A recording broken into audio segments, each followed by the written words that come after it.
नमस्कार। गबन मुंशी प्रेमचंद जी द्वारा 1931 में लिखा गया एक हिंदी उपन्यास है। इस उपन्यास के माध्यम से मुंशी जी ने निम्न मध्यम वर्ग के भारतीय युवाओं में गिरते नैतिक मूल्यों को दिखाने की चेष्टा की है। एक व्यक्ति संभ्रांत वर्ग की दुनिया से किस तरह आकर्षित होकर एक अमीर व्यक्ति के रूप में अपनी झूठी छवि बनाए रखना चाहता है और ऋणों के जाल में फंसकर किस तरह अंततः वह गबन करने पर मजबूर हो जाता है, इसे मुंशी जी ने बहुत ही बखूबी से इस उपन्यास में बताया है। आज हम गबन का तीसरा भाग सुनेंगे। पहले के दो भागों की कहानी मैं संक्षेप में बता देना चाहती हूँ। कहानी इसके मुख्य किरदार रमानाथ और जल्पा के इर्द गिर्द घूमती है। रमानाथ जल्पा से प्यार तो बहुत करता है, मगर उसके गहनों के शौक को पूरा करने के लिए आर्थिक रूप से सक्षम नहीं है। उसकी शादी में भी रमानाथ के पिता ने ऋण पर गहने बनवाए थे, जिसको पूरा करने में असमर्थ होने के कारण रमानाथ को अपनी ही पत्नी के गहने चुराने पड़े थे। अब जल्पा बिना गहनों के न कहीं आती न कहीं जाती, न किसी से हंसती न बोलती। उसमें एक तरह से जीने की इच्छा ही खत्म हो गई थी। रमा को अब पैसे कमाने के लिए नौकरी की सख्त ज़रूरत थी। अपने मित्र रमेश बाबू की कृपा से उसे म्यूनिसिपैलिटी में 30 रुपये की नौकरी मिल गई, पर उसे तो चीज़ें बढ़ा चढ़ा कर बोलने की आदत थी। उसने 30 रुपये के बजाय जल्पा को 40 रुपये की नौकरी बताई। जल्पा के गहनों के लिए तो इतने रुपए भी काफ़ी न थे। गहने न बन पाने के कारण जल्पा उदास ही रहती थी। जल्पा की उदासी को दूर करने के लिए रमानाथ ने निश्चय किया कि वह सर्राफ से गहने उधार पर लाएगा, और अब वह सर्राफ की दुकान पर चला। अब जानते हैं आगे की कहानी। सर्राफे में गंगू की दुकान मशहूर थी। गंगू था तो ब्राह्मण, पर बड़ा ही व्यापार कुशल। उसकी दुकान पर नित्य ग्राहकों का मेला लगा रहता था। उसकी कर्मनिष्ठा ग्राहकों में विश्वास पैदा करती थी और दुकानों पर ठगे जाने का भय था।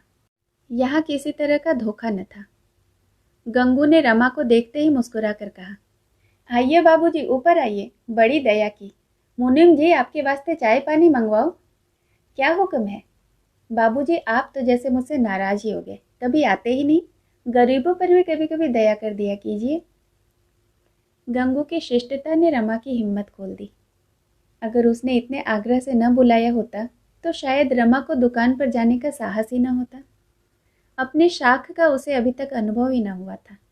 दुकान पर जाकर बोला, यहाँ हम जैसे मजदूरों का कहाँ गुजारा महाराज, गांठ में कुछ हो भी तो। गंगू, यह आप क्या कहते हैं सरकार, आपकी ही दुकान है, जो चीज़ चाहिए ले जाइए, दाम आगे पीछे मिलते रहेंगे। हम लोग आदमी पहचानते हैं बाबू साहब, ऐसी बात नहीं है। धन्य भाग कि आप हमारी दुकान पर आए। दिखाऊं कोई जड़ाऊ चीज़, कोई कंगन, कोई हार? अभी हाल ही में दिल्ली से माल आया है। रमानाथ, कोई हल्के दामों का हार दिखाइए। गंगू, यही कोई 700-800 तक। रमानाथ, अजी नहीं, हद 400 तक की है। गंगू, मैं आपको दोनों दिखाई देता हूँ, जो पसंद आवे ले लीजिए। हमारे यहाँ किसी तरह का दफल गसल नहीं है बाबू, आप इसकी ज़रा भी चिंता न करें। 5 बरस का लड़का हो या 100 बरस का बूढ़ा, सबके साथ एक बात रखते हैं। मालिक को भी तो एक दिन मुंह दिखाना है बाबू। संदूक सामने आया। गंगू ने हार निकाल निकाल कर दिखाने शुरू किए। रमा की आंखें खुल गई, जी लोटपोट हो गया। क्या सगाई थी! नगीनों की कितनी सुंदर सजावट, कैसी आबताब, उनकी चमक दीपक को मात करती थी। रमा ने सोच रखा था कि 100 रुपये से ज़्यादा उधार न लगाऊंगा, लेकिन 400 वाला हार आंखों में जचता न था और जेब में 300 रुपये थे। सोचा अगर यह हार ले गया और जल्पा ने पसंद न किया तो फ़ायदा ही क्या। ऐसी चीज़ ले जाऊं कि वह देखते ही भड़क उठे। यह जड़ाऊ हार उसकी गर्दन में कितना शोभा देगा। वह हार एक सहस्रमणि रंजित नज़रों से उसके मन को खींचने लगा। वह अभिभूत होकर उसकी ओर ताक रहा था, पर मुंह से कुछ कहने का साहस न होता था। कहीं गंगू ने 300 रुपये उधार लगाने से इनकार कर दिया तो उसे कितना लज्जित होना पड़ेगा। गंगू ने उसके मन का संशय ताड़ कर कहा, आपके लायक है बाबूजी यह चीज़, अंधेरे घर में रख दीजिए तो उजाला हो जाएगा। रमानाथ, पसंद तो मुझे भी यही है, लेकिन मेरे पास कुल 300 रुपये हैं, यह समझ लीजिए। शर्म से रमा के मुंह पर लाली छा गई। वह धड़कते हुए हृदय से गंगू का मुंह देखने लगा। गंगू ने निष्कपट भाव से कहा, बाबू साहब, रुपये का तो जिक्र ही न कीजिए। कहिए 10,000 का माल साथ में भेज दूं? दुकान आपकी है, भला कोई बात है? हुक्म हो तो एक आध चीज और दिखाऊं। एक शीश फूल अभी अभी बनकर आया है, बस यही मालूम होता है कि गुलाब का फूल खिला हुआ है। देखकर जी खुश हो जाएगा। मुनीम जी, जरा वह शीश फूल तो दिखाना। और दाम का भी ऐसा कुछ भारी नहीं, आपको 250 में दे दूंगा।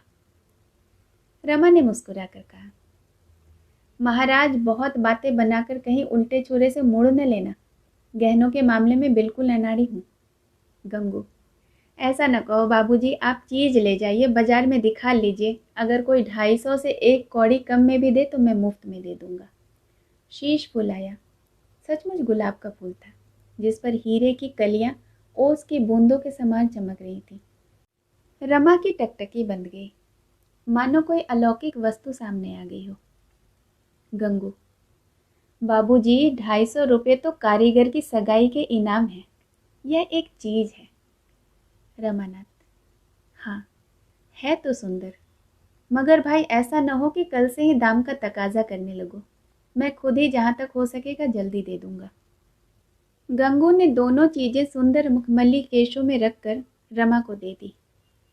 फिर मुनीम जी से नाम टकवाया और पान खिलाकर विदा किया। रमा के मनोल्लास की इस समय सीमा न थी, किंतु यह विशुद्ध उल्लास न था, इसमें एक शंका का भी समावेश था। यह उस बालक का आनंद न था जिसने माता से पैसे मांगकर मिठाई ली हो, बल्कि उस बालक का जिसने पैसे चुरा कर ली हो। उसे मिठाई मीठी तो लगती है, पर दिल कांपता रहता है कि कहीं घर चलने पर मार न पड़ने लगे। 650 रुपये चुका देने की तो उसे विशेष चिंता न थी, घात लग जाए तो 6 महीने में चुका देगा। भय यह था कि बाबूजी सुनेंगे तो जरूर नाराज हो जाएंगे।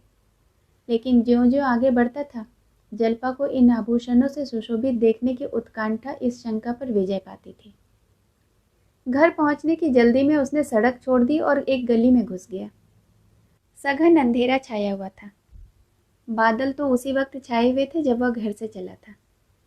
गली में घुसा ही था कि पानी की बूंद सिर पर छर्रे की तरह पड़ी। जब तक छतरी खोले तब तक वह लथपथ हो चुका था। उसे शंका हुई, इस अंधकार में कोई आकर दोनों चीजें छीन न ले। पानी की झरझर में कोई आवाज भी न सुने। अंधेरी गलियों में तो खून तक हो जाते हैं। पछताने लगा, नाहक इधर से आया। 2-4 मिनट देर ही पहुंचता तो ऐसी कौन सी आफत आ जाती थी।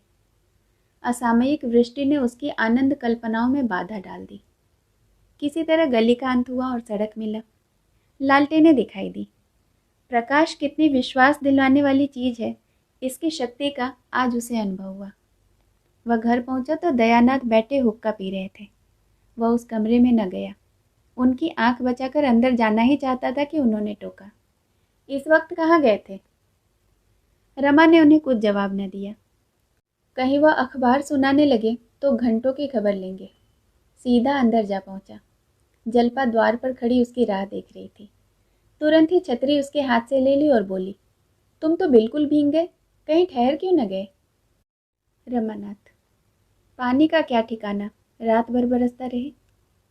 यह कहता हुआ रमा ऊपर चला गया। उसने समझा था कि जल्पा भी पीछे पीछे आती होगी, पर वह नीचे बैठी अपने देवरों से बातें करती रही, मानो उसे गहनों की याद ही नहीं, जैसे कि वह बिल्कुल ही भूल गई हो कि रमा सर्राफे के पास से आया है। रमा ने कपड़े बदले और मन में झुंझलाता हुआ नीचे आ चला। उसी समय दयानाथ भी भोजन करने आ गए। सब लोग बैठकर भोजन करने लगे। जल्पा ने जब्द तो किया था, पर इस उत्कंठा की दशा में आज उससे कुछ खाया न गया। जब वह ऊपर पहुंची तो रमा चारपाई पर लेटा हुआ था। उसे देखते ही कौतुक से बोला, आज सर्राफे के पास जाना तो व्यर्थ ही रह गया। हार कहीं तैयार ही न था, बनाने को कह आया हूँ। जल्पा की उत्साह से चमकती हुई मुख छवि मलिन पड़ गई। बोली, वह तो मैं पहले से ही जानती थी, बनते बनते 5-6 महीने और लग जाएंगे। रमानाथ, जी नहीं, बहुत जल्द बना देगा, कसमें खा रहा था। जल्पा, जाने दो। जल्पा मुंह उधर कर लेटने ही जा रही थी कि रमा ने जोर से कह कहा मारा। जल्पा चौंक पड़ी, समझ गई रमा ने शरारत की है। मुस्कुराती हुई बोली, तुम भी बड़े नटखट हो, क्या लाए हो? रमानाथ, कैसा चकमा दिया? जल्पा, यह तो मर्दों की आदत ही है, तुमने कौन सी नई बात की? जल्पा दोनों आभूषणों को देखकर निहाल हो गई। हृदय में आनंद की लहरें सी उठने लगी। वह मनोभावों को छिपाना चाहती थी कि रमा उसे ओछी न समझे, लेकिन एक एक अंग खिल जाता था। मुस्कुराती हुई आंखें, दमकते हुए कपोल और खिले हुए अधर उसका भरम गंवाए देते थे। उसने हार गले में पहना, शीश फूल जूड़े में सजाया और हर्ष से उन्मत्त होकर बोली, मैं तुम्हें आशीर्वाद देती हूँ, ईश्वर तुम्हारी सारी मनोकामनाएं पूरी करे। आज जल्पा की वह अभिलाषा पूरी हुई जो बचपन से ही उसकी कल्पनाओं का एक स्वप्न, उसकी आशाओं का क्रीड़ा स्थल बनी हुई थी। आज उसकी वह साध पूरी होगी। यदि मानकी यहाँ होती तो वह सबसे पहले यह हार उसे ही दिखाती और कहती, तुम्हारा हार तुम्हें मुबारक हो। रमा पर घड़ों नशा चढ़ा हुआ था। आज उसे अपना जीवन सफल जान पड़ा। अपने जीवन में आज पहली बार उसे विजय का आनंद प्राप्त हुआ। जल्पा ने पूछा, जाकर अम्मा जी को दिखाऊं? रमा ने नम्रता से कहा, अम्मा को क्या दिखाने जाओगी? ऐसी कौन सी बड़ी चीजें हैं? जल्पा, अब मैं तुमसे साल भर तक किसी और चीज के लिए न कहूंगी। इसके रुपये देकर ही मेरे दिल का बोझ हल्का होगा। रमा गर्व से बोला, रुपये की क्या चिंता है ही कितने? जल्पा, जरा अम्मा जी को दिखाऊं, देखें क्या कहती हैं। रमानाथ, मगर यह न कहना कि उधार लाए हैं। जल्पा इस तरह दौड़ी हुई नीचे गई मानो वहां उसे कोई निधि मिल जाएगी। आधी रात बीत चुकी थी। रमा आनंद की नींद सो रहा था। जल्पा ने छत पर आकर एक बार आकाश की ओर देखा। निर्मल चांदनी छिटकी हुई थी। वह कार्तिक की चांदनी जिसमें संगीत की शांति है, शांति का माधुर्य है और माधुर्य का उन्माद है। जल्पा ने कमरे में आकर अपनी संदूकची खोली और उसमें से वह कांच का चंद्रहार निकाला जिसे एक दिन पहनकर उसने अपने आप को धन्य माना था। अब इस नए चंद्रहार के सामने उसकी चमक उसी भांति मंद पड़ गई जैसे इस निर्मल चंद्र ज्योति के सामने तारों का आलोक कम पड़ गया। उसने उस नकली हार को तोड़ डाला, उसके दानों को नीचे गली में फेंक दिया, उसी भांति जैसे पूजन समाप्त होने के बाद कोई उपासक मिट्टी की मूर्तियों को जल में विसर्जित कर देता है। उस दिन से जल्पा के पति स्नेह में सेवा भाव का उदय हुआ। वह स्नान करने जाता तो उसे अपनी धोती चुनी हुई मिलती, आले पर तेल और साबुन भी रखा हुआ पाता। जब दफ्तर जाने लगता तो जल्पा उसके कपड़े सामने लाकर रख देती। पहले पान मांगने पर मिलते थे, अब जबरदस्ती खिलाए जाते थे। जल्पा उसका रुख देखा करती। उसे कुछ कहने की जरूरत न थी, यहाँ तक कि जब वह भोजन करने बैठता तो वह पंखा झला करती थी। पहले वह बड़ी अनिच्छा से भोजन बनाने जाती थी और उस पर भी बेगार सी टालती रहती थी। अब बड़े प्रेम से रसोई में जाती। चीजें अब भी वही बनी रहती थी, पर उनका स्वाद बढ़ गया था। रमा को इस मधुर स्नेह के सामने वह दो गहने बहुत ही तुच्छ जचते थे।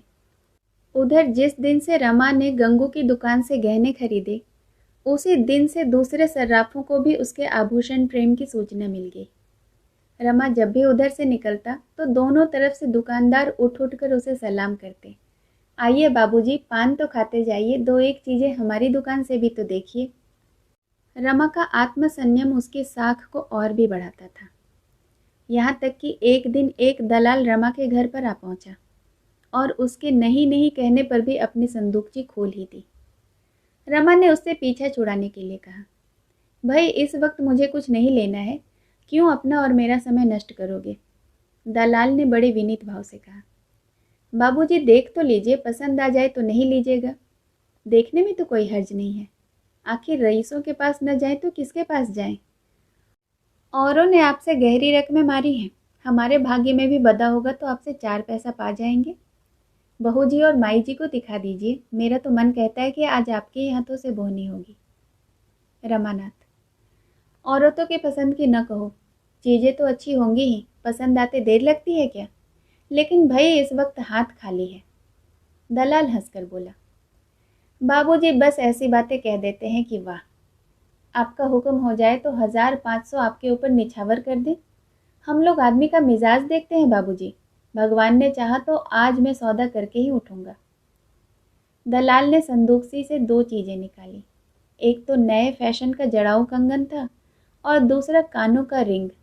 दोनों ही चीजें अपूर्व थी। ऐसी चमक थी मानो दीपक जल रहा हो। दयानंद दफ्तर जा चुके थे, वह भी भोजन करने जा रहा था। समय बिल्कुल न था, लेकिन इन दोनों चीज़ों को देखकर उसे किसी बात की सुध न रही। दोनों केस लिए हुए घर में आया। उसके हाथ में केस देखते ही दोनों स्त्रियां टूट पड़ी और इन चीज़ों को निकाल निकाल कर देखने लगी। उनकी चमक दमक ने उन्हें ऐसा मोहित कर लिया कि गुण दोष की विवेचना करने की उनमें शक्ति ही न रही। जागेश्वरी, आजकल की चीज़ों के सामने तो पुरानी चीज़ें कुछ जचती ही नहीं। जल्पा, मुझे तो उन पुरानी चीज़ों को देखकर ही कै आने लगती है। न जाने उन दिनों औरतें इसे कैसे पहनती थी। रमा ने मुस्कुरा कर कहा, तो दोनों चीज़ें पसंद है ना? जल्पा, पसंद क्यों नहीं, अम्मा जी तुम ले लो। जागेश्वरी ने अपनी मनोव्यथा छिपाने के लिए सिर झुका लिया। जिसका सारा जीवन गृहस्थी की चिंताओं में कट गया, वह आज क्या स्वप्न में भी इन गहनों को पहनने की आशा कर सकती थी। आह, इस दुखिया के जीवन की कोई साध ही पूरी न हुई। पति की आय ही कभी इतनी न हुई कि बाल बच्चों के पोषण के उपरांत कुछ बचता। जब से वह घर की स्वामिनी हुई, तभी से मानो उसकी तपस्या का आरंभ हो गया और सारी लालसाएं एक एक करके धूल में मिल गई। उसने उन आभूषणों की ओर से आंख हटा लिया। उसमें इतना आकर्षण था कि उनकी ओर ताकते हुए वह डरती थी, कहीं उसकी विरक्ति का पर्दा न खुल जाए।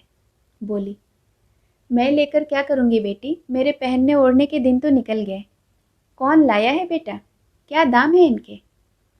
रमानाथ, एक सर्राफ दिखाने लाया है, अभी दाम वाम नहीं पूछे हैं, मगर दाम ऊंचे ही होंगे। लेना तो था ही नहीं, दाम पूछकर क्या करता। जल्पा, लेना ही नहीं था तो यहाँ लाए ही क्यों? जल्पा ने यह शब्द इतने आवेश में आकर कहे कि रमा खिसिया गया। उसमें इतनी उत्तेजना, इतना तिरस्कार भरा हुआ था कि इन गहनों को लौटा ले जाने की उसकी हिम्मत ही न पड़ी। बोला, तो ले लूं? जल्पा, अम्मा लेने ही नहीं कहती तो लेकर क्या करोगे, क्या मुफ्त में दे रहा है? रमानाथ, समझ लो मुफ्त में ही मिलते हैं। जल्पा, सुनती हो अम्मा जी इनकी बातें, आप जाकर लौटा जाइए, जब रुपए हाथ में होंगे तो बहुत गहने मिलेंगे। जागेश्वरी ने मोहासक्त स्वर में कहा, रुपए अभी तो नहीं मांगता ना? जल्पा, उधार भी देगा तो सूद तो लगेगा ही। रमानाथ, तो लौटा दो, एक बात चटपट तय कर लो, लेना हो ले लो, न लेना हो लौटा दो, मोह और दुविधा में न पड़ो। जल्पा को यह स्पष्ट बातचीत इस समय बहुत कठोर लगी। रमा के मुंह से उसे ऐसी आशा न थी। इनकार करना उसका काम था, रमा को लेने के लिए आग्रह करना चाहिए था। जागेश्वरी की ओर लालायित नजरों से देखकर बोली, लौटा दो, रात दिन के तकाजे कौन सहेगा। वह केसों को बंद करने ही वाली थी कि जागेश्वरी ने कंगन उठाकर पहन लिया, मानो एक क्षण पहनने से ही उसकी साध पूरी हो जाएगी। फिर मन में इस ओछेपन पर लज्जित होकर वह उसे उतारना ही चाहती थी कि रमा ने कहा, अब तुमने पहन लिया है अम्मा तो पहने रहो, मैं तुम्हें भेंट करता हूँ। जागेश्वरी की आंखें सजल हो गई। जो लालसा आज तक पूरी न हो सकी, वह आज रमा की मातृभक्ति से पूरी हो रही थी। लेकिन क्या वह अपने प्रिय पुत्र पर ऋण का इतना भारी बोझ रख देगी? अभी वह बेचारा बालक है, उसका सामर्थ्य क्या है? न जाने रुपये जल्द हाथ आए या देर में, दाम भी तो नहीं मालूम। अगर ऊंचे दामों का हुआ तो बेचारा देगा कहाँ से? उसे कितने तकाजे सहने पड़ेंगे और कितना लज्जित होना पड़ेगा। कातर स्वर में बोली, नहीं बेटा, मैंने तो यूं ही पहन लिया था, ले जाओ लौटा दो। माता का उदास मुख देखकर रमा का हृदय मातृ प्रेम से हिल उठा। क्या ऋण के भय से वह अपनी त्याग मूर्ति माता की इतनी सेवा भी न कर सकेगा? माता के प्रति उसका कुछ कर्तव्य भी तो है। बोला, रुपए बहुत मिल जाएंगे अम्मा, तुम इसकी चिंता न करो। जागेश्वरी ने बहू की ओर देखा, मानो कह रही थी कि रमा मुझ पर कितना अत्याचार कर रहा है। जल्पा उदासीन भाव से बैठी थी। कदाचित उसे भय हो रहा था कि माताजी ये कंगन ले न ले। मेरा कंगन पहन लेना बहू को अच्छा नहीं लगा। इसमें जागेश्वरी को संदेह नहीं रहा। उसने तुरंत कंगन उतार डाला और जल्पा की ओर बढ़ाकर बोली, मैं अपनी ओर से तुम्हें भेंट करती हूँ। मुझे जो कुछ पहनना ओढ़ना था ओढ़ पहन चुकी, अब जरा तुम पहन कर देखो। जल्पा को इसमें जरा भी संदेह न था कि माताजी के पास रुपये की कमी नहीं है। वह समझे शायद आज वह पसीज गई और कंगन के रुपये दे देंगी।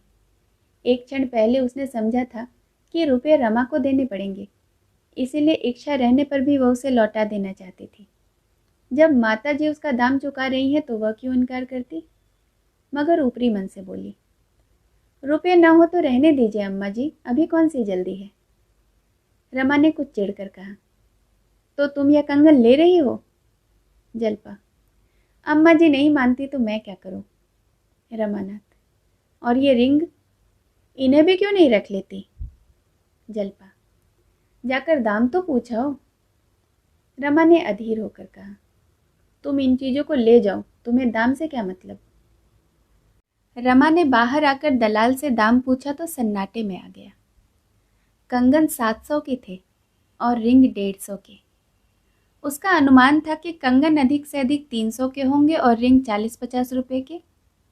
पछताए कि दाम पहले ही क्यों न पूछ लिया, नहीं तो इन चीज़ों को घर में ले जाने की नौबत ही नहीं आती। उधारते हुए शर्म आती थी, मगर कुछ भी हो उधारना तो पड़ेगा ही। इतना बड़ा बोझ वह सिर पर नहीं ले सकता। दलाल से बोला, बड़े दाम है भाई, मैंने तो 300-400 के भीतर ही आका था। दलाल का नाम था चरणदास। बोला, दाम में एक कौड़ी भी फर्क पड़ जाए ना सरकार तो अपना मुंह न दिखाओ। धनी राम की कोठी का माल है, आप चलकर पूछ लें। दमड़े रुपये की दलाली अलबत्ता मेरी है, आपकी मर्जी हो दीजिए या न दीजिए। रमानाथ, तो भाई इन दामों की चीजें तो इस वक्त हमें नहीं लेनी है। चरणदास, ऐसी बात न कहिए बाबूजी, आपके लिए इतने रुपये कौन सी बड़ी बात है। आपसे बढ़कर कौन शौकीन होगा, यह सब रईसों के ही पसंद की चीजें हैं, गंवार लोग इसकी कद्र क्या जाने। रमानाथ, 850 बहुत होते हैं भाई। चरणदास, रुपयों का मुंह ना देखिए बाबूजी, जब बहू जी पहनकर बैठेंगी तो एक निगाह में सारे रुपये तर जाएंगे। रमा को विश्वास था कि जल्पा गहनों का मूल्य सुनकर आप ही बिचक जाएगी। दलाल से और ज्यादा बातचीत न की, अंदर आकर बड़े जोर से हंसा और बोला, आपने इस कंगन का क्या दाम समझा था माँ जी। जागेश्वरी कोई जवाब देकर बेवकूफ न बनना चाहती थी। इन जड़ाऊ चीजों में नापतोल का तो कुछ हिसाब रहता नहीं, जितने में तय हो जाए वही ठीक। रमानाथ, अच्छा तुम बताओ जल्पा, इस कंगन का कितना दाम आंकती हो। जल्पा, 600 से कम तो नहीं होगा। रमा का सारा खेल बिगड़ गया। दाम का भय दिखाकर रमा ने जल्पा को डराना चाहा था, मगर 6 और 7 में बहुत थोड़ा सा कहीं अंतर था, और संभव है चरणदास इतने पर राजी भी हो जाता। कुछ झेप कर बोला, कच्चे नगीने नहीं है। जल्पा, कुछ भी हो 600 से ज्यादा का नहीं है। रमानाथ, और रिंग। जल्पा, अधिक से अधिक 100 रुपये। रमानाथ, यहाँ भी चूकी, 150 रुपये मांगता है। जल्पा, जट्टू है कोई, हमें नहीं लेना इन दामों में। रमा की चाल उल्टी पड़ी। जल्पा को इन चीजों के मूल्य के विषय में बहुत धोखा न हुआ था। आखिर रमा की आर्थिक दशा तो उससे छिपी न थी, फिर वह 700 रुपये की चीजों के लिए मुंह खोले बैठी थी। रमा को क्या मालूम था कि जल्पा कुछ और ही समझकर कंगन पर लहराई थी। अब तो गला छूटने का एक ही उपाय था, और वह यह कि दलाल 600 पर राजी न हो। बोला, वह 8.5 से कौड़ी कम न लेगा। जल्पा, तो लौटा दो। रमानाथ, मुझे तो लौटाते शर्म आती है। अम्मा, जरा आप ही दलान पर चढ़कर कह देना, हमें 700 से ज़्यादा नहीं देना, देना हो तो दे, नहीं तो चले जाए। जागेश्वरी, हाँ रे, क्यों नहीं, उस दलाल से बातें करने मैं जाऊं? जल्पा, तुम ही क्यों नहीं कह देते, इसमें शर्म की तो कोई बात नहीं। रमानाथ, मुझसे साफ जवाब देते न बनेगा, दुनिया भर की खुशामद करेगा। आप बड़े आदमी हैं, रईस हैं, राजा हैं, आपके लिए 150 क्या चीज़ है, और मैं उसकी बातों में आ जाऊंगा। जल्पा, अच्छा चलो, मैं ही कह देती हूँ। रमानाथ, वाह, फिर तो काम ही बन गया। रमा पीछे दुबक गया। जल्पा दलान पर आकर बोली, जरा यहाँ आना जी। अरे ओ सर्राफ, लूटने आए हो या माल बेचने आए हो? चरणदास बारामदे से उठकर द्वार पर आया और बोला, क्या हुक्म है सरकार? जल्पा, माल बेचने आते हो या जटने आते हो? 700 रुपये कंगन के मांगते हो? चरणदास, 700 तो उसकी कारीगरी के दाम है हुजूर। जल्पा, अच्छा तो जो उस पर 700 निछावर कर दे उसके पास ले जाओ। रिंग के 150 कहते हो, लूट है क्या? मैं तो दोनों चीजों के 700 से अधिक न दूंगी। चरणदास, बहू जी आप तो अंधेर करती हैं, कहाँ 850 और कहाँ 700। जल्पा, तुम्हारी खुशी, अपनी चीज ले जाओ। चरणदास, इतने बड़े दरबार में आकर चीज लौटा ले जाऊं? आप यूं ही पहने, 10-5 रुपए की बात होती तो जबान पर न उधारता। आपसे झूठ नहीं कहता बहू जी, इन चीजों पर पैसा रुपया नगद है। उसी एक पैसे में दुकान का भाड़ा, बक्का खाता, दस्तूरी, दलाली सब समझिए। एक बात ऐसी समझकर कह दीजिए कि हमें भी 4 पैसे मिल जाए, सवेरे सवेरे खाली न लौटना पड़े। जल्पा, कह दिए ना, वही 700 रुपये। चरणदास ने ऐसा मुंह बनाया मानो वह किसी धर्म संकट में पड़ गया है। फिर बोला, सरकार है तो घाटा ही, पर आपकी बात टालते नहीं बनती। रुपये कब मिलेंगे? जल्पा, जल्दी ही मिल जाएंगे। जल्पा अंदर जाकर बोली, आखिर दिया कि नहीं 700 में? 150 साफ उड़ाई लिए जाता था। मुझे पछतावा हो रहा था कि कुछ और कम क्यों न कहा। वे लोग इसी तरह ग्राहकों को लूटते हैं। रमा इतना भारी बोझ लेते घबरा रहा था, लेकिन परिस्थिति ने कुछ ऐसा रंग पकड़ा कि बोझ उस पर लद ही गया। जल्पा तो खुशी की उमंग में दोनों चीजें लिए ऊपर चली गई, पर रमा सिर झुकाए चिंता में डूबा रहा और सोचता रहा। जल्पा ने उसकी दशा जानकर भी इन चीज़ों को क्यों नहीं ठुकरा दिया? क्यों जोर देकर नहीं कहा कि मैं न लूँगी?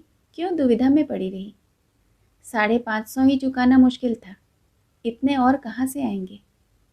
असल में मेरी ही गलती है, मुझे दलाल को दरवाजे पर से ही धुतकार देना चाहिए था। लेकिन उसने मन को समझाया, यह अपने ही पापों का तो प्रायश्चित है। फिर आदमी इसीलिए तो कमाता है, रोटियों के लाले थोड़े ही पड़े थे। भोजन करके जब रमा ऊपर कपड़े पहनने गया तो जल्पा आईने के सामने खड़ी कानों में रिंग पहन रही थी। उसे देखते ही बोली, आज किसी अच्छे का मुंह देखकर उठी थी, 2 चीजें मुफ्त में हाथ आ गई। रमा ने विस्मय से बोला, मुफ्त क्यों? रुपये न देने पड़ेंगे? जल्पा, रुपये तो अम्मा जी देंगी। रमानाथ, क्या कुछ कहती थी? जल्पा, उन्होंने मुझे भेंट दिए हैं तो रुपये कौन देगा? रमा ने उसके भोलेपन पर मुस्कुराकर कहा, यही समझकर तुमने चीजें ले ली? अम्मा को देना होता तो उसी वक्त दे देती जब गहने चोरी हो गए थे। उनके पास क्या रुपये नहीं थे? जल्पा असमंजस में पड़ गई, तो मुझे क्या मालूम था? अब भी लौटा सकते हो, कह देना जिसके लिए लिया था उसे पसंद नहीं आया। यह कहकर उसने तुरंत कानों से रिंग निकाल दिए, कंगन भी उतार डाले और दोनों चीजें केस में रखकर उसकी तरफ इस तरह बढ़ाई जैसे बिल्ली चूहे से खेल रही हो। वह चूहे को अपनी पकड़ से बाहर नहीं होने देती, उसे छोड़कर भी नहीं छोड़ती। हाथों को फैलाने का साहस नहीं होता था। क्या उसके हृदय की यही दशा न थी? उसके चेहरे पर हवाइयां उड़ रही थी। क्यों वह रमा की ओर न देखकर भूमि की ओर देख रही थी? क्यों सिर ऊपर न उठाती थी? किसी संकट से बच जाने में जो हार्दिक आनंद होता है वह कहाँ था? उसकी दशा ठीक उस माता की सी थी जो अपने बालक को विदेश जाने की अनुमति दे रही हो। वही विवशता, वही कायरता, वही ममता इस समय जल्पा के मुख पर उदित हो रही थी। रमा उसके हाथों से केस ले ले, इतना कड़ा संयम उसमें न था। उसे तकाजे सहना, लज्जित होना, मुंह छुपाए फिरना, चिंता की आग में जलना, सब कुछ सहना मंजूर था। लेकिन ऐसा काम करना नामंजूर था जिससे जल्पा का दिल टूट जाए। वह अपने को अभागिन समझने लगे। उसका सारा ज्ञान, सारी चेष्टा, सारा विवेक इस आघात का विरोध करने लगा। प्रेम और परिस्थितियों के संघर्ष में प्रेम ने विजय पाई। उसने मुस्कुराकर कहा, रहने दो, अब ले लिया है तो क्या लौटाएं, अम्मा जी भी हंसेंगी। जल्पा ने बनावटी कांपते हुए कंठ से कहा, अपनी चादर देखकर ही तो पांव फैलाना चाहिए, एक नई विपत्ति मोल लेने की क्या जरूरत है। रमा ने मानो जल में डूबते हुए कहा, ईश्वर मालिक है, और तुरंत नीचे चला गया। हम क्षणिक मोह और संकोच में पड़कर अपने जीवन के सुख शांति का कैसे होम कर देते हैं। अगर जल्पा मोह के इस झोंके में अपने को स्थिर रख सकती, अगर रमा संकोच के आगे सिर न झुका देता, दोनों के हृदय में प्रेम का सच्चा प्रकाश होता, तो वे पथ भ्रष्ट होकर सर्वनाश की ओर न जाते। 11 बज गए थे, दफ्तर के लिए देर हो रही थी, पर रमा इस तरह जा रहा था जैसे कोई अपने प्रिय बंधु की दाह क्रिया करके लौट रहा हो। जल्पा अब एकांतवासिनी रमणी न थी, जो दिन भर मुंह लपेटे उदास पड़ी रहती थी। उसे अब घर में बैठना अच्छा नहीं लगता था। अब तक तो वह मजबूर थी, कहीं आ जा नहीं सकती थी। अब ईश्वर की दया से उसके पास गहने हो गए थे, फिर वह क्यों मन मारे घर में पड़ी रहती। वस्त्राभूषण कोई मिठाई तो है नहीं जिसका स्वाद अकेले में लिया जाए। आभूषणों को संदूकची में बंद करके रखने से क्या फ़ायदा। मोहल्ले या बिरादरी में कहीं से बुलावा आता तो वह सास के साथ अवश्य जाती। कुछ दिनों बाद सास की ज़रूरत भी नहीं रहेगी, वह अकेले आने जाने लगी। फिर कार्य प्रयोजन की कैद भी नहीं रही। उसके रूप, लावण्य, वस्त्र, आभूषण और शील विनय ने मोहल्ले की स्त्रियों में उसे जल्दी ही सम्मान के पद पर पहुंचा दिया। उसकी मंडली उसके बिना सूनी रहती। उसका कंठ स्वर इतना कोमल था, भाषण इतना मधुर, छवि इतनी अनुपम कि वह मंडली की रानी मालूम होती थी। उसके आने से मोहल्ले के नारी जीवन में जान सी पड़ गई थी। नित्य ही कहीं न कहीं जमाव होता था। घंटे 2 घंटे गा बजाकर या गप शप करके रमणियां दिल बहला लिया करती। कभी किसी के घर, कभी किसी के घर, गागुन में 15 दिन बराबर गाना होता रहा। जल्पा ने जैसा रूप पाया था वैसा ही उदार हृदय भी पाया था। पान पत्तों का खर्च प्रायः उसी के मत्थे पड़ता था। कभी कभी गायनें बुला ली जाती, उसकी सेवा सत्कार का भार भी उसी पर था। कभी कभी वह स्त्रियों के साथ गंगा स्नान करने जाती, तांगे का किराया और गंगा तट पर जलपान का खर्च उसी के मत्थे जाता। इस तरह उसके 2-3 रुपए रोज उड़ जाते थे। रमा आदर्श पति था। जल्पा अगर मांगती तो प्राण तक उसके चरणों पर रख देता। रुपये की क्या हैसियत थी, उसका मुंह जोता रहता था। जल्पा उससे इन जमघटों की रोज चर्चा करती। उसका स्त्री समाज में कितना सम्मान है यह देखकर वह फूला न समाता था। एक दिन इस मंडली को सिनेमा देखने की धुन सवार हुई। वहां की बहार देखकर सब के सब मुग्ध हो गई। फिर तो आए दिन सिनेमा की सैर होने लगी। रमा को अब तक सिनेमा का शौक न था। शौक होता भी तो क्या करता। अब हाथ में पैसे आने लगे थे, उस पर जल्पा का आग्रह, फिर भला वह क्यों न जाता। सिनेमा गृह में ऐसी कितनी ही रमणियां मिलती जो मुंह खोले निसंकोच हंसती बोलती रहती थी। उनकी आज़ादी गुप्त रूप से जल्पा पर भी जादू डालती थी। वह घर से बाहर निकलते ही मुंह खोलती, मगर संकोचवश पर्दे वाली स्त्रियों के स्थान पर ही बैठती थी। उसकी कितनी इच्छा होती कि रमा भी उसके साथ बैठता। आखिर वह उन फैशनेबल औरतों से किसी तरह कम है क्या।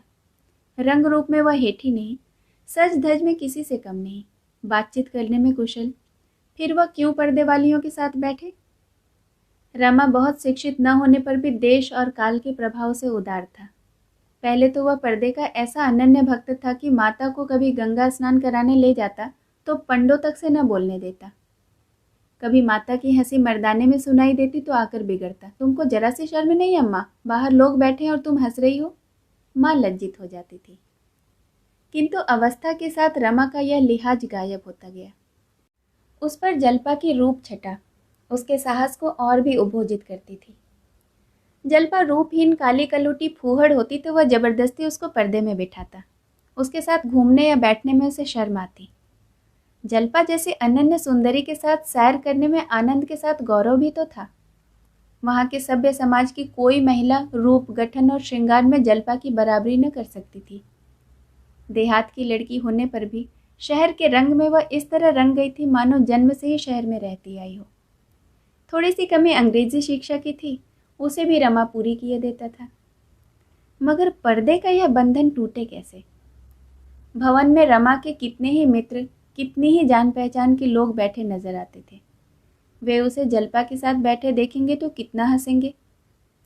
आखिर एक दिन उसने समाज के सामने ताल ठोक कर खड़े हो जाने का निश्चय कर लिया। जल्पा से बोला, आज हम और तुम सिनेमा घर में साथ बैठेंगे।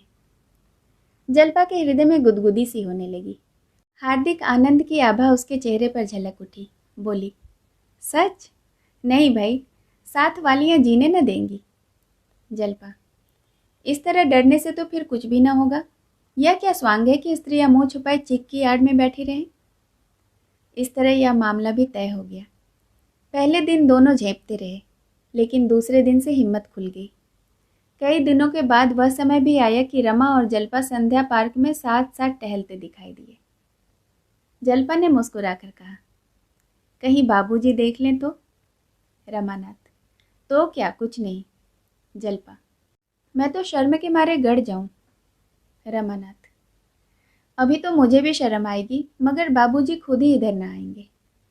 जल्पा, और जो कहीं अम्मा जी देख ले? रमानाथ, अम्मा से कौन डरता है, 2 दलीलें देकर ठीक कर दूंगा। 10 ही 5 दिन में जल्पा ने नए महिला समाज का रंग अपना लिया। उसने इस समाज में इस तरह प्रवेश किया जैसे कोई कुशल वक्ता पहली बार परिषद के मंच पर आता है। विद्वान लोग उसकी उपेक्षा करने की इच्छा होने पर भी उसकी प्रतिभा के आगे सिर झुका ही देते हैं। जल्पा भी आई, देखा और विजय कर लिया। उसके सौंदर्य में वह गरिमा, वह कठोरता, वह शान और वह तेजस्विता थी जो कुलीन महिलाओं के लक्षण हैं। पहले ही दिन एक महिला ने जल्पा को चाय का निमंत्रण दे दिया और जल्पा इच्छा न रहने पर भी उसे अस्वीकार न कर सकी। जब दोनों प्राणी वहां से लौटे तो रमा ने चिंतित स्वर में कहा, तो कल इसकी चाय पार्टी में जाना पड़ेगा। जल्पा, क्या करती, इनकार करते भी तो न बनता था। रमानाथ, तो सवेरे तुम्हारे लिए एक अच्छी सी साड़ी ला दूं? जल्पा, क्या मेरे पास साड़ी नहीं है? जरा देर के लिए 50-60 रुपये खर्च करने से क्या फायदा? रमानाथ, तुम्हारे पास कहाँ अच्छी साड़ी है? इसकी साड़ी देखी तुमने? ऐसे ही तुम्हारे लिए भी ला दूंगा। जल्पा ने विवशता के भाव से कहा, मुझे साफ कह देना चाहिए था कि फुर्सत नहीं है। रमानाथ, हाँ, फिर इनकी दावत भी तो करनी पड़ेगी। जल्पा, यह तो बुरी विपत्ति गले पड़ी। रमानाथ, विपत्ति कुछ नहीं है, सिर्फ यही ख्याल कर रहा हूँ कि मेरा मकान इस काम के लायक नहीं। मेज, कुर्सियाँ, चाय के सेट तो रमेश के यहाँ से मंगा लाऊंगा, लेकिन घर के लिए क्या करूँ? जल्पा, क्या यह ज़रूरी है कि हम लोग भी दावत करें? रमा ने ऐसी बात का कुछ उत्तर न दिया। उसे जल्पा के लिए एक जोड़ी जूते और कलाई की घड़ी की फिक्र पैदा हो गई। उसके पास कौड़ी भी न थी। उसका खर्च रोज़ बढ़ता जाता था। अभी तक गहने वालों को 1 पैसा भी देने की नौबत न आई थी। एक बार गंगू महाराज ने इशारे से तकाजा भी किया था, लेकिन यह भी तो नहीं हो सकता कि जल्पा फटे हालों चाय पार्टी में जाए। नहीं, जल्पा पर वह इतना अन्याय नहीं कर सकता। इस अवसर पर जल्पा की रूप शोभा का सिक्का बैठ जाएगा।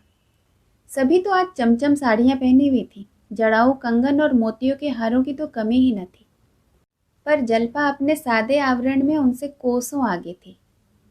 उसके सामने एक भी चीज़ नहीं जचती थी।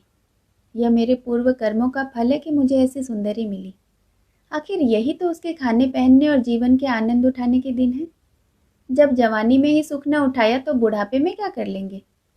बुढ़ापे में मान लिया कि धन हो भी जाए तो क्या यौवन बीत जाने पर विवाह किस काम का? साड़ी घड़ी लाने की उसे धुन सवार हो गई। रात भर तो सब्र किया, दूसरे दिन दोनों चीजें लाकर ही दम लिया। जल्पा ने झुंझलाकर कहा, मैंने तो तुमसे कहा था कि इन चीजों का काम नहीं, 150 से कम की न होंगी। रमानाथ, 150? इतना फिजूल खर्ची मैं नहीं हूँ। जल्पा, 150 से कम की चीज़ें तो नहीं लगती हैं। जल्पा ने कलाई घड़ी में बांध ली और साड़ी को खोलकर मंत्रमुग्ध नजरों से देखा। रमानाथ, तुम्हारी कलाई पर यह घड़ी कैसी खिल रही है? मेरे रुपये वसूल हो गए। जल्पा, सच बताओ, कितने रुपए खर्च हुए? रमानाथ, सच बता दूं? 135 रुपये। 75 रुपये की साड़ी, 10 के जूते और 50 की घड़ी। जल्पा, यह 150 ही हुए। मैंने कुछ बढ़ाकर थोड़े ही कहा था। मगर यह सब रुपये अदा कैसे होंगे? उस चुड़ैल ने व्यर्थ ही मुझे निमंत्रण दे दिया। अब मैं बाहर जाना ही छोड़ दूंगी। रमा भी इसी चिंता में मग्न था, पर उसने अपने भाव को प्रकट करके जल्पा के हर्ष में बाधा न डाली। बोला, सब अदा हो जाएगा। जल्पा ने तिरस्कार के भाव से कहा, कहाँ से अदा हो जाएगा, जरा सुनो। कौड़ी तो बचती नहीं, अदा कहाँ से हो जाएगा? वह तो कहो कि बाबूजी घर का खर्च संभाले हुए हैं, नहीं तो मालूम होता। तुम क्या समझते हो कि मैं गहने और साड़ियों पर मरती हूँ? इन चीजों को लौटाओ। रमा ने प्रेमपूर्ण नजरों से देखकर कहा, इन चीजों को रख लो, फिर तुमसे बिना पूछे कुछ न लाऊंगा। संध्या समय जब जल्पा ने नई साड़ी और नए जूते पहने, घड़ी कलाई पर बांधी और आईने में सूरत देखी तो मारे गर्व और उल्लास के उसका मुखमंडल प्रज्वलित हो उठा। उसने उन चीजों को लौटाने के लिए भले ही सच्चे दिल से कहा हो, पर इस समय वो इतना बड़ा त्याग करने को तैयार न थी। संध्या समय जल्पा और रमा छावनी की ओर चले। महिला ने केवल बंगले का नंबर बतला दिया था। बंगला आसानी से मिल गया। फाटक पर साइन बोर्ड पर लिखा था, इंदुभूषण, एडवोकेट हाई कोर्ट। अब रमा को मालूम हुआ कि वह महिला पंडित इंदुभूषण की पत्नी थी। पंडित जी काशी के नामी वकील थे। रमा ने उन्हें कितनी ही बार देखा था, पर इतने बड़े आदमी से परिचय का सौभाग्य उसे कैसे होता? 6 महीने पहले वह कल्पना भी नहीं कर सकता था कि किसी दिन उसे उनके घर निमंत्रित होने का गौरव प्राप्त होगा। पर जल्पा की बदौलत आज वह अनहोनी बात हो गई। वह काशी के बड़े वकील का मेहमान था। रमानाथ ने सोचा था कि बहुत से स्त्री पुरुष निमंत्रित होंगे, पर यहाँ वकील साहब और उनकी पत्नी रतन के सिवाय और कोई न था। रतन इन दोनों को देखते ही बरामदे में निकल आई और उनसे हाथ मिलाकर उन्हें अंदर ले गई। उन्हें अपने पति से परिचित करवाया। पंडित जी ने आराम कुर्सी पर लेटे ही लेटे दोनों मेहमानों से हाथ मिलाए और मुस्कुरा कर कहा, क्षमा कीजिएगा बाबू साहब, मेरा स्वास्थ्य अच्छा नहीं। आप यहाँ किसी ऑफिस में हैं? रमा ने झेपते हुए कहा, जी हाँ, म्यूनिसिपल ऑफिस में हूँ। अभी हाल में ही आया हूँ। कानून की तरफ जाने का इरादा था, पर नए वकीलों की जो यहाँ हालत हो रही है उसे देखकर हिम्मत न पड़ी। रमा ने अपना महत्व बढ़ाने के लिए जरा सा झूठ बोलना अनुचित न समझा। इसका असर भी बहुत अच्छा हुआ। अगर वह साफ कह देता कि मैं 25 रुपये का क्लर्क हूँ तो शायद वकील साहब उससे बातें करने में अपना अपमान समझते। बोले, आपने बहुत अच्छा किया जो इधर नहीं आए। वहाँ 2-4 साल के बाद आप अच्छी जगह पर पहुँच जाएंगे। यहाँ संभव है कि 10 साल तक आपको कोई मुकदमा ही न मिलता। जल्पा को अभी तक संदेह हो रहा था कि रतन वकील साहब की बेटी है या पत्नी। वकील साहब की उम्र 60 के नीचे न थी। चिकनी चांद आसपास के सफ़ेद बालों के बीच वार्निश की हुई लकड़ी की भांति चमक रही थी। मूछें साफ थी, पर माथे पर शिकन और गालों में झुर्रियां बता रही थीं कि यात्री संसार यात्रा से थक गया है। आराम कुर्सी पर लेटे हुए वह ऐसे मालूम होता था जैसे बरसों के मरीज हों। हाँ, रंग गोरा था, जो 60 साल की गर्मी सर्दी खाने पर भी उड़ा नहीं था। ऊंची नाक थी, ऊंचा माथा और बड़ी बड़ी आंखें जिसमें अभिमान भरा हुआ था। उनके मुख से ऐसा भासित होता था कि उन्हें किसी से बोलना या किसी की बात का जवाब देना भी अच्छा नहीं लगता। इसके प्रतिकूल रतन सांवली सुगठित युवती थी, बड़ी मिलनसार, जिसे गर्व ने छुआ तक न था। सौंदर्य का उसके रूप में कोई लक्षण न था। नाक चिपटी थी, मुंह गोल, आंखें छोटी, फिर भी वह रानी सी लगती थी। जल्पा उसके सामने ऐसी लगती थी जैसे सूर्यमुखी के सामने जूही का फूल। चाय आई। मेवे, फल, मिठाई, कुल्फी सब मेजों पर सजा दिए गए। रतन और जल्पा एक मेज पर बैठी, दूसरे मेज पर रमा और वकील साहब बैठे। रमा मेज के सामने जाकर बैठा। मगर वकील साहब अभी भी आराम कुर्सी पर ही लेटे हुए थे। रमा ने मुस्कुराकर वकील साहब से कहा, आप भी तो आए। वकील साहब ने लेटे लेटे मुस्कुरा कर कहा, आप शुरू कीजिए, मैं अभी आया जाता हूँ। लोगों ने चाय पी, फल खाए, पर वकील साहब के सामने हंसते बोलते रमा और जल्पा दोनों ही झिझकते थे। जिंदा दिल बूढ़ों के साथ तो सोहबत का आनंद उठाया जा सकता है, लेकिन ऐसे रूखे निर्जीव मनुष्य जवान भी हो तो दूसरों को मुर्दा बना देते हैं। वकील साहब ने बहुत आग्रह करने पर 2 घूंट चाय पी, दूर से बैठे तमाशा देखते रहे। इसलिए जब रतन ने जल्पा से कहा कि चलो हम लोग जरा बगीचे की सैर करें, इन दोनों महाशयों को समाज और नीति की विवेचना करने दो, तो मानो जल्पा के गले का फंदा छूट गया। रमा ने पिंजरे में बंद पक्षी की भांति उन दोनों को कमरे से निकलते देखा और एक लंबी सांस ली। वह जानता कि यहाँ इस विपत्ति में आ पड़ेगा तो आने का नाम न लेता। वकील साहब ने मुंह सिकोड़कर पहलू बदला और बोले, मालूम नहीं पेट में क्या हो गया है कि कोई चीज़ हजम नहीं होती, दूध भी हजम नहीं होता। चाय को लोग न जाने क्यों इतनी शौक से पीते हैं, मुझे तो इसकी सूरत से भी डर लगता है। पीते ही बदन में ऐंठन सी होने लगती है और आंखों से चिंगारियां सी निकलने लगती है। रमा ने कहा, आपने हाजमे की कोई दवाई नहीं की? वकील साहब ने अरुचि के भाव से कहा, दवाओं पर मुझे रत्ती भर भी विश्वास नहीं। इन वैद्य और डॉक्टरों से ज़्यादा बेसमझ आदमी संसार में न मिलेंगे। किसी में भी निदान की शक्ति नहीं है। 2 वैद्यों और 2 डॉक्टरों के निदान कभी न मिलेंगे। लक्षण वही है, पर एक वैद्य रक्त दोष बतलाता है, दूसरा पित्त दोष। एक डॉक्टर फेफड़े में सूजन बतलाता है, दूसरा आमाशय का विकार। बस अनुमान से दवा दे दी जाती है और निर्दयता से रोगी की गर्दन पर छुरी चला दी जाती है। इन डॉक्टरों ने तो मुझे अब तक जहन्नुम पहुंचा दिया होता था, पर मैं इनके पंजे से निकल भागा। योगाभ्यास की बड़ी प्रशंसा सुनता हूँ, पर कोई ऐसे महात्मा नहीं मिलते जिनसे कुछ सीख सकूं। किताबों के आधार पर कोई क्रिया करने से लाभ के बदले हानि होने का डर रहता है। यहाँ तो आरोग्य शास्त्र का खंडन हो रहा था, उधर दोनों महिलाओं में प्रगाढ़ स्नेह की बातें हो रही थी।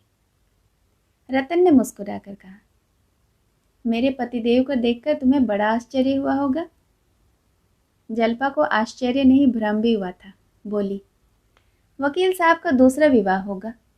रतन, हाँ, अभी 5 बरस तो हुए हैं। इनकी पहली स्त्री को मरे 35 वर्ष हो गए। इस समय इनकी अवस्था कुछ 25 साल की थी। लोगों ने समझाया दूसरा विवाह कर लो, पर इनको एक लड़का हो चुका था, विवाह करने से इनकार कर दिया और 30 साल तक अकेले रहे। मगर आज 5 वर्ष हुए, जवान बेटे का देहांत हो गया, तब विवाह करना आवश्यक हो गया। मेरे माँ बाप नहीं थे, मामा जी ने मेरा पालन किया। कह नहीं सकती इनसे कुछ ले लिया या इनकी सज्जनता पर मुग्ध हो गए। मैं तो समझती हूँ ईश्वर की यही इच्छा थी, लेकिन जब से आई हूँ मोटी होती चली जा रही हूँ।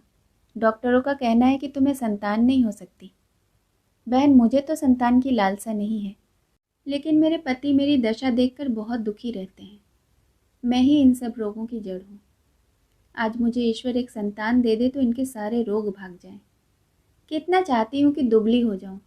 गर्म पानी से टब भर स्नान करती हूँ, रोज पैदल घूमने जाती हूँ, घी दूध कम खाती हूँ, भोजन आधा कर दिया है।